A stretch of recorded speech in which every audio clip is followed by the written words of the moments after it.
Panibawang vlog naman natin ngayon. Ang gagawin natin ngayon is magbabaklas tayo ng well bearing. Repack natin itong bearing. Shoutout pala dyan kay Shewang Jesus, kay Martin Lady Baha, kay Tatay Rodito, kay Sir Milo, saka kay Sir Richard Meneses. Ayan na po, shoutout sa inyong lahat dyan. At saka kay Denmark, saka kay Vanessa Bancris, shoutout sa iyo. Maraming salamat po sa inyong panonood at pagsubaybay. Umpisa na natin to. Una natin gagawin dyan mga sir is muna tayo sa ilalim. Okay?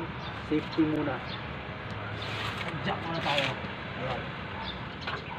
Tapos luwagan natin yung mga tornilyo.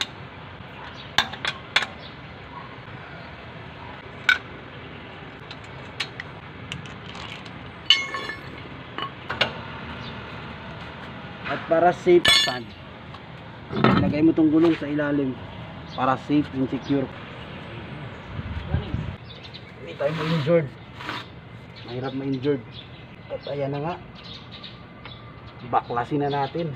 Sir, remind lang ulit yung mga tools na gagamitin natin. Ito po yung mga tools na gagamitin natin. Hindi natin yung mga flat, vice grip, tubo, 14 na box wrench, flat na screw, box wrench na 17mm, 14, Phillips screw, martilyo, tie wrench para tanggal ng gulong, saka yung vice grip para dito sa bolt para matanggal natin yung wheel bearing.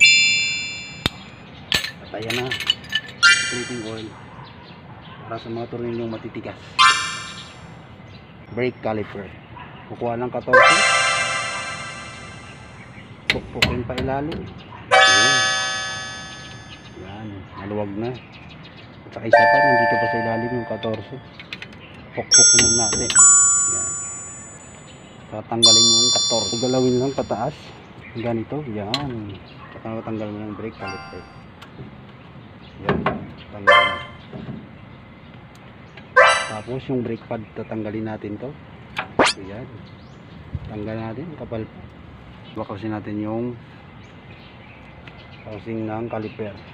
Kung ginakabit na tayo dito sa puking muna natin. Yun. Yun, ito yung lock sa plate.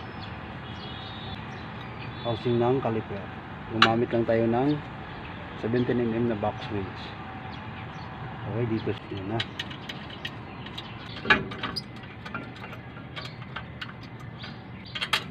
Yung dalawang tornilyo, saka yung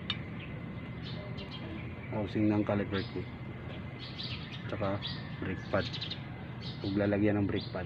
Gawin natin dito sa gilid, ay mo lang gamitan ng flat saka martilyo. Dito lang yan sa gilid. Yan lang, yan, natanggal na siya. Sundan nyo lang to yung video.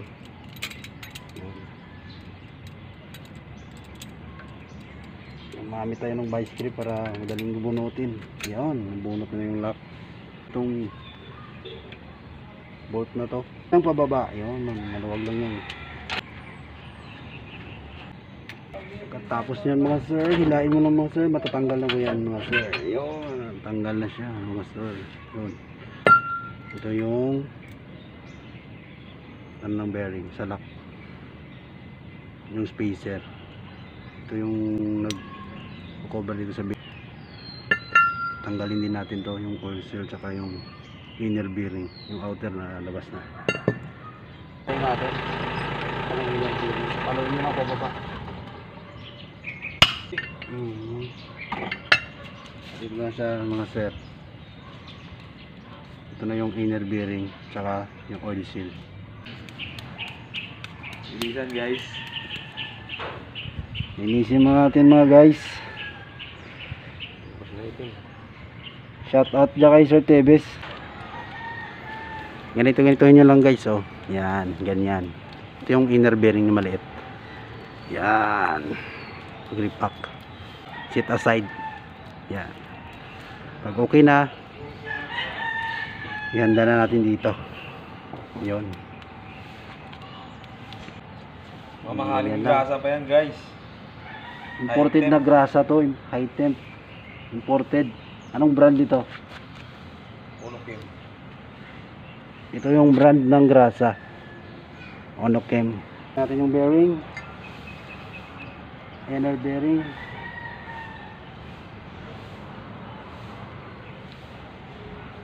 Tapos yung oil seal.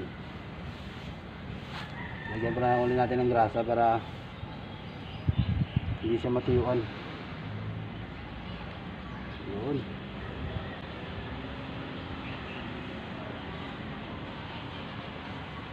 Lagyan natin ng oil seal.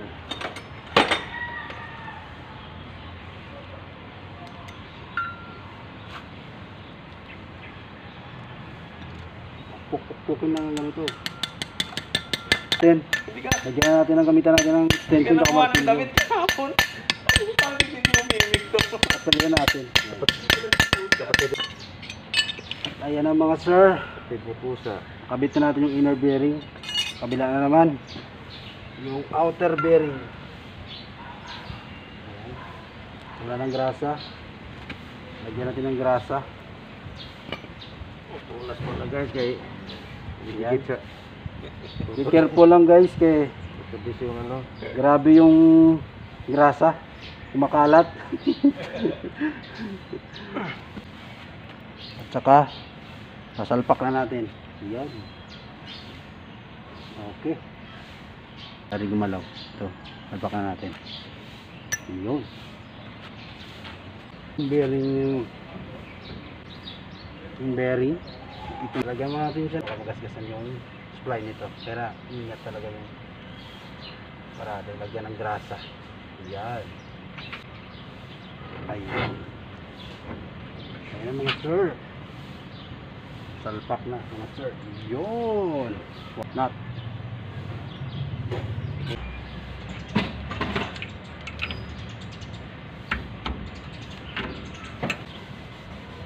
Yun. Pumasok na siya mga sir. Bukbukin natin. Yun. Ito ng grasa. Lagyan natin dito.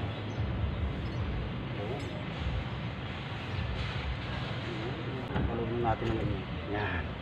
Tapos kabit na natin to mga sir. Yan. Ganito lang yung plate dito. May tornilyo yan dyan eh. Screw. Yan. Lagyan dito natin sa plate. Dito lang siya. Yan. Easy lang to mga sir. Kabit na natin.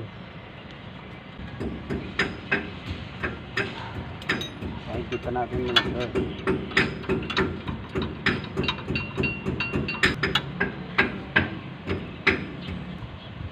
Yan mga sir, kita na natin ang sobra.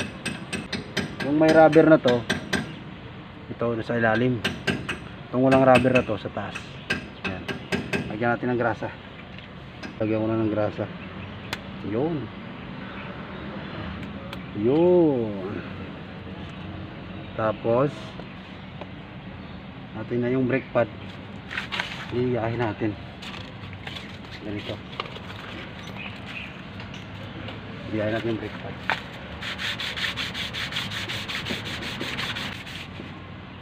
Okay. Yun na siya mga sir. Lagyan natin ng grasa. Okay. Saka sir yung brake pad. Lagyan natin ng grasa sa gilid. Okay. Para maganda yung kanyang galawan. Yan dito. Okay, yan naman sir, kabit na natin, salpak natin yung brake pad. Yan, position. Ito yung position mga sir. Yan, yung may ano dito, yung may warning. Malaman mo naman to pag upod-pod na, makikita mo dito yung bakal na to. Nagwa-warning siya pag dumikit na yun sa rotor disc dito sa brake pad. Pag maabot nito, Ingay na yan. Yan. Tiktot yan mga sir. Kalbit natin mga sir.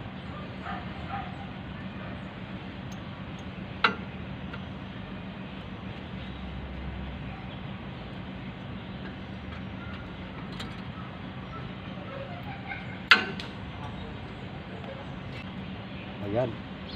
Ano pa ko guys? Ito pala. Kailangan ikabit ko sa plate. Dito lang siya, nakatornilyo lang dito. Ayan, dito lang yun bubutas. Makalimutan natin ito kasi kagalaw yung plate nito eh. Pag di natin nakabit, nag-iingay. Yun, higpitan na natin. Higpitan natin yung 14mm na tornilyo. Taas baba. Yun. 14mm. Hindi masyadong